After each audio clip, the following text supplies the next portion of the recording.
नमस्कार, मैं हूं आशुतोष और आप देख रहे हैं सत्यहिंदी.com। सत्यहिंदी.com के खास कार्यक्रम श्रवणगढ़ की खरी खरी में आपका स्वागत है। हमारा ये कार्यक्रम जिसमें देश के जाने माने पत्रकार संपादक श्रवण जी अपनी तीखी टिप्पणियां करते हैं मौजूदा राजनीतिक माहौल पर, और उनकी तीखी टिप्पणियों से ना तो सत्ता पक्ष बचता है ना ही विपक्ष, और दोनों ही तिलमिला के रह जाते हैं। आज फिर ऐसे एक विषय पर उनसे करेंगे बातचीत। दरअसल इन दिनों जो मुद्दा बहुत गरमाया हुआ है वो है आरएसएस के प्रमुख मोहन भागवत का।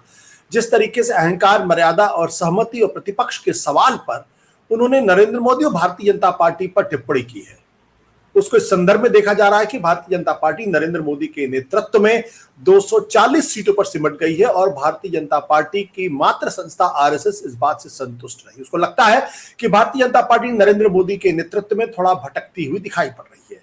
ऐसे में वो उनको सबक भी देना चाहते हैं और सबक सिखाना भी चाहते हैं। सवाल इस बात को लेकर यह है कि कैसे। जो जानकार लोग हैं उनका यह कहना है कि दरअसल भारतीय जनता पार्टी को अपना अगला अध्यक्ष चुनना है। जेपी नड्डा जो अभी तक भारतीय जनता पार्टी के अध्यक्ष थे, अब वो कैबिनेट मिनिस्टर है और उनका टर्म इस महीने के आखिर में खत्म हो रहा है। आरएसएस चाहेगा कि इस बार ऐसा व्यक्ति, ऐसा शख्स भारतीय जनता पार्टी का अध्यक्ष बने जो जेपी नड्डा की तरीके से कमजोर ना हो, बल्कि नरेंद्र मोदी, अमित शाह और भारतीय जनता पार्टी के वरिष्ठ नेताओं की आंखों में आंखें डाल करके उनसे बात कर सके और उनकी कठपुतली ना बने।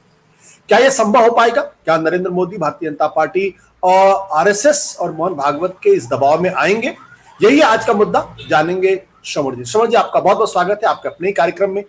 क्या लगता है आपको सर? देखिए, अभी जो बीजेपी में हालत है, जो स्थिति है, मैं 2019 का याद कर रहा था।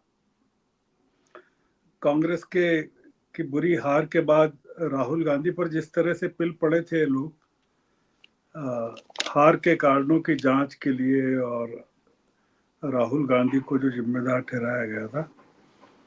फर्क बस इतना है कि इस बार जो पीछे पड़े हैं वो निशाने पर मोदी हैं और पीछे संघ पड़ा हुआ है। तो देश की नजरें इस समय आशुतोष जी दो चीजों पर है। एक तो गोरखपुर में क्या हो रहा है, भागवत साहब वहां शायद बने हुए हैं, शायद आज आखिरी दिन होगा। योगी ने क्या किया, उनके साथ बात की नहीं की, क्या बात निकली। संघ और भाजपा के बीच इस समय तनाव चल रहा है, और वो तनाव कई कारणों को लेकर। एक कारण तो जो आपने बताया, भारतीय जनता पार्टी का अध्यक्ष, कार्यकारी अध्यक्ष चुनना है। इस 30 तारीख तक नड्डा जी का काम खत्म हो जाएगा, फिर वो कार्यकारी अध्यक्ष चलेगा, फिर जो प्रक्रिया है चुनाव की वो चलेगी नीचे से ऊपर तक, और फिर जिसको कार्यकारी अध्यक्ष बनाएंगे या तो वो बन जाएगा पूरा या कोई नया आदमी बनेगा। ये जो चल रहा है, इसको संघ से जुड़े कार्यकर्ता हैं जो देश भर में 50-60 लाख कार्यकर्ता, और बीजेपी के भी लोग लाखों करोड़ों कार्यकर्ता हैं सक्रिय। तो लोग जो हैं, मुख्यमंत्री, खास करके राज्यों के मुख्यमंत्री, कमजोर मुख्यमंत्री जो हैं वो, और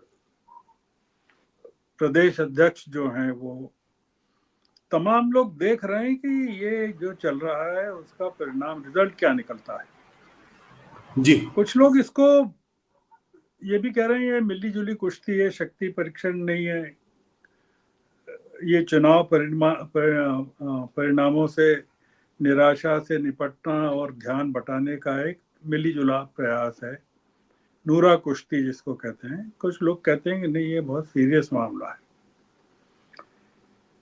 इस चीज को मानने के पर्याप्त कारण है कि मोदी को लेकर संघ गहरे संकट में है, और उसका कारण यह है कि मोदी और संघ के जो संबंध है कोई आज के खराब नहीं है। मतलब उसका जो, अगर आप चीजों को रेट्रोस्पेक्ट में देखें तो गुजरात से खराब चले आ रहे हैं, काफी खराब रहे हैं। तो संघ को एकदम खत्म ही कर दिया गया था, पर यह माना गया था कि 2014 में संघ के समर्थन से अगर मोदी आए सत्ता में तो संबंध ठीक हो जाएंगे, पर वो 10 साल से लगभग खराब ही हैं। मोदी जी को भी कुछ संघ से कुछ परेशानी जरूर होना चाहिए, क्योंकि वो संघ के पुराने कार्यकर्ता रहे हैं, प्रचारक रहे हैं, तो बहुत सारी चीजें संघ के अंदर की जानते हैं वो। तो उनको भी कुछ लगता होगा कि संघ से किस तरह से बर्ताव करना चाहिए और संघ में उनके साथ किस तरह का बर्ताव हुआ था। ये जो मामला है कि संघ की जो नाराजगी मोदी जी से रही, और भी कई लोगों की रही है गुजरात में, और पिछले 10 सालों में जो ये रही, तो ये मोदी जी कमजोर हैं और संघ को मौका मिल गया हमले का। इसको आप इस तरह भी देख सकते हैं कि अगर जी बीजेपी को पर्याप्त समर्थन मिल जाता, बहुमत मिल जाता, तो शायद भागवत साहब इतनी इस तरह की जुबान नहीं बोलते वो, और चुप रहते 5 साल 10 साल। ये जो पूरी मोदी जी की कमजोर स्थिति है, मतलब इसमें आप इनके भागवत साहब के गोरखपुर जाने के कारण भी ढूंढ सकते हैं, क्योंकि वो गोरखपुर क्यों गए और कहीं क्यों नहीं गए। पर कई चीजें हैं, वो यूपी के कारण पैदा हुई है। अरे आप कल्पना कीजिए कि यूपी में जो सपा को 32 सीटें ज्यादा मिल गई, वो बीजेपी की मिली हैं, और वो सीटें अगर बीजेपी के पास रहती तो आप सोचिए कि बहुमत तो मिल जाता बीजेपी को, 272 सीटें हो जाती, 240 से 272 हो जाती। दूसरा महाराष्ट्र रहा जिसने हिला दिया, मतलब वहाँ काफी सीटें कम हो गई भारतीय जनता पार्टी की। यूपी के गणित ने योगी जी को और संघ को मिला दिया, मतलब गोरखपुर, और उसका गोरखपुर एक बन गया कि यहाँ ये लोग मिलके क्या तय करते हैं। क्योंकि एक जो चर्चा बहुत काफी समय से चल रही है कि योगी जी को मोदी जी हटाना चाहते हैं, और उनके योगी जी के रहते नहीं जीत पाएंगे, ये काफी बीजेपी में पहले से था और वो सिद्ध हो गया। पर मोदी जी योगी जी को हटा नहीं पाए, ये मामला है। अब सवाल जो उठ रहा है, पूरी जो लड़ाई जिसका जिक्र आपने भी किया, कि क्या मोदी जी संघ की नाराजगी की परवाह करेंगे, क्या योगी के साथ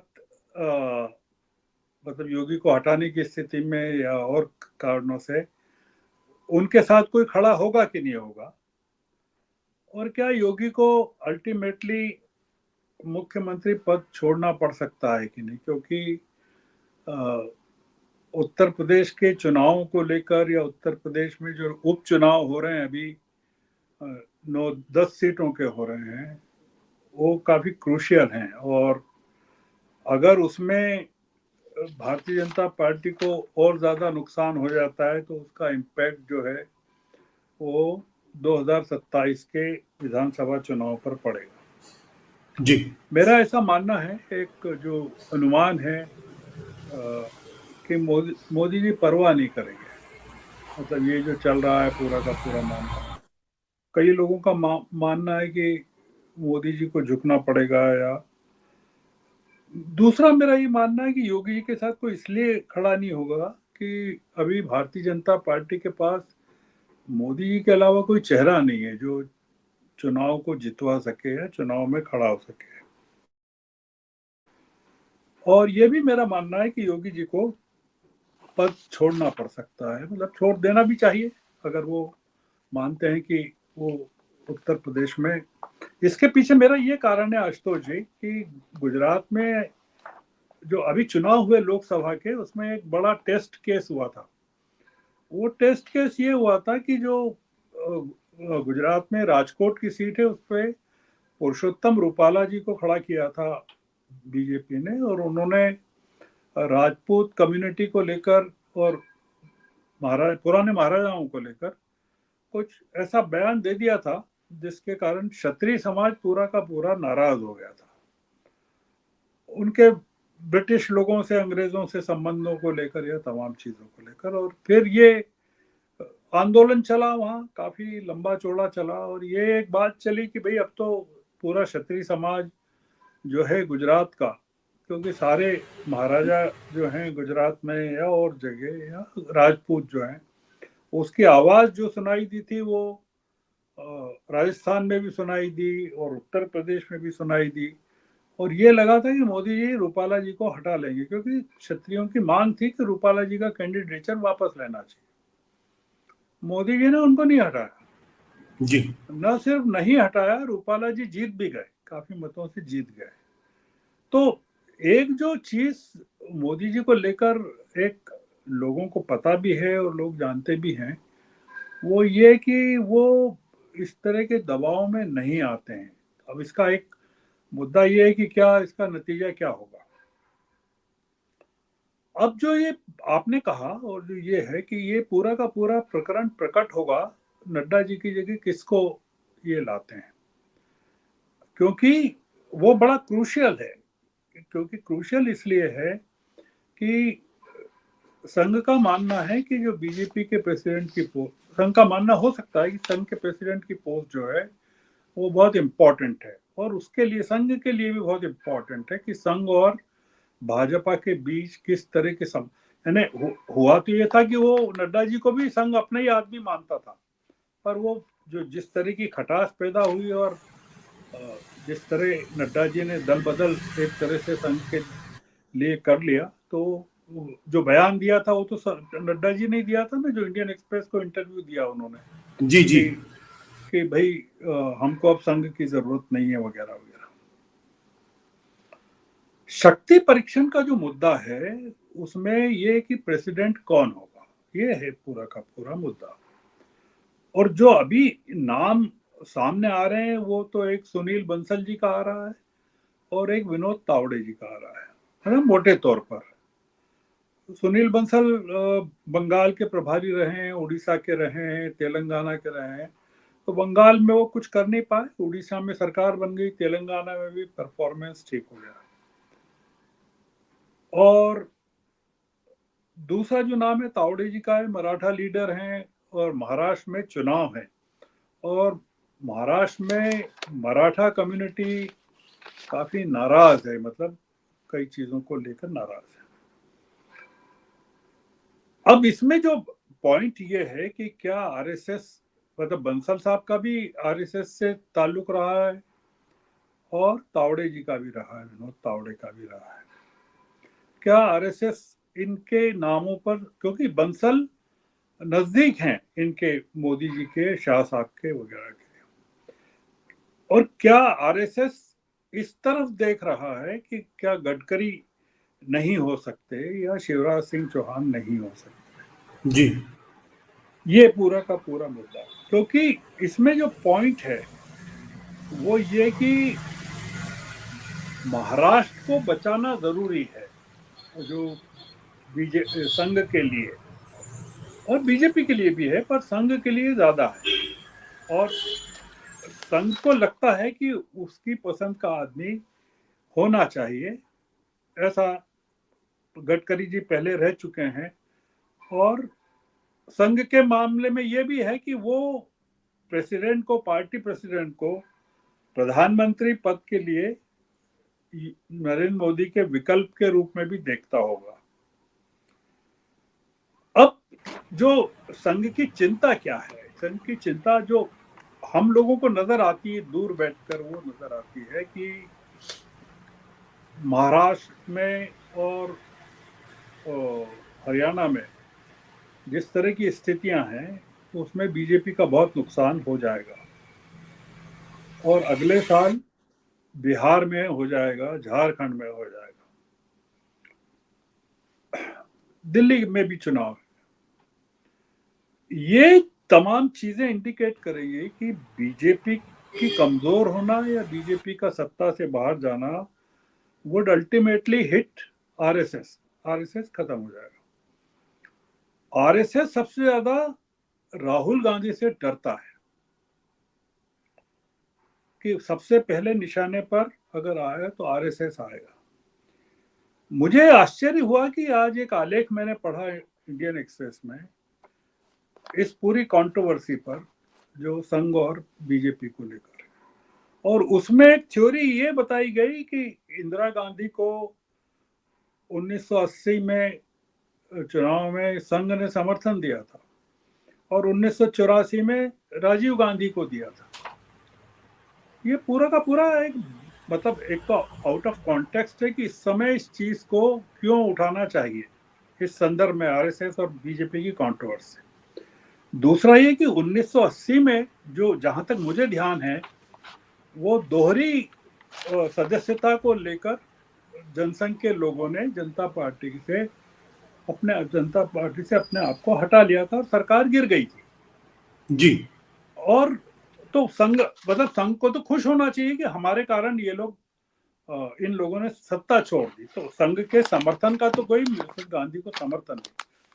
और इंदिरा गांधी की हत्या के बाद संघ के समर्थन की राजीव गांधी को कोई जरूरत ही नहीं थी 1984 में, क्योंकि इतनी ह्यूज सिंपैथी थी कि बीजेपी को केवल 2 सीटें मिली थी। तो ये जो इस तरह की जो लॉजिक अब चल रहे हैं वो कुछ समझ में नहीं आता कि वो किस तरह से किन चीजों को खड़ा करके देख रहे हैं।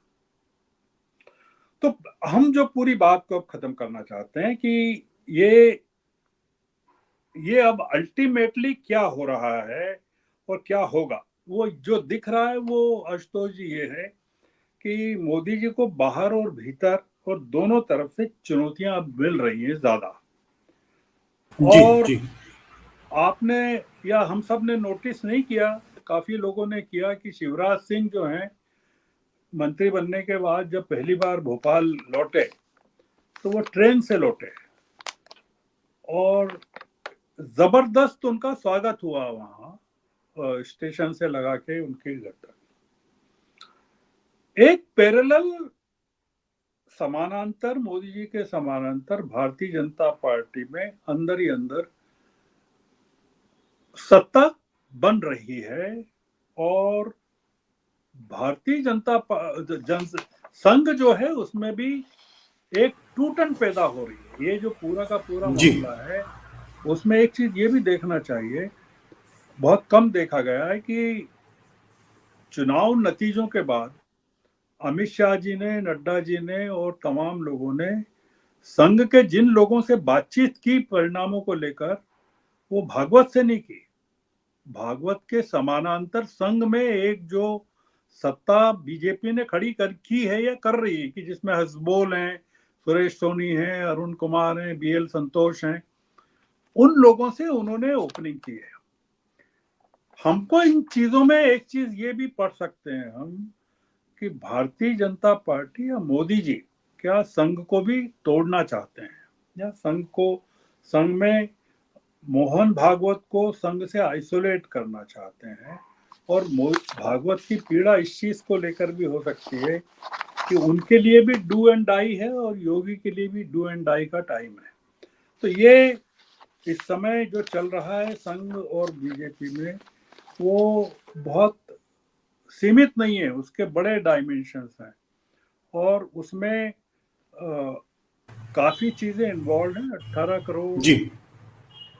बीजेपी के सदस्य हैं, 60 लाख संघ के लोग हैं, पूरा इंफ्रास्ट्रक्चर है और ये आने वाले दिनों में अगर बढ़ता है, जो कि दिख रहा है बढ़ेगा, तो उससे और मोदी जी कॉम्प्रोमाइज नहीं करेंगे, झुकेंगे नहीं, तो ये चीज आगे के सारे राज्यों के चुनाव में दिखेगी और इसका सबसे ज्यादा जो असर होगा अभी तात्कालिक रूप से वो महाराष्ट्र में होगा और वो भारतीय जनता पार्टी बर्दाश्त नहीं कर पाएगी क्योंकि लग रहा है।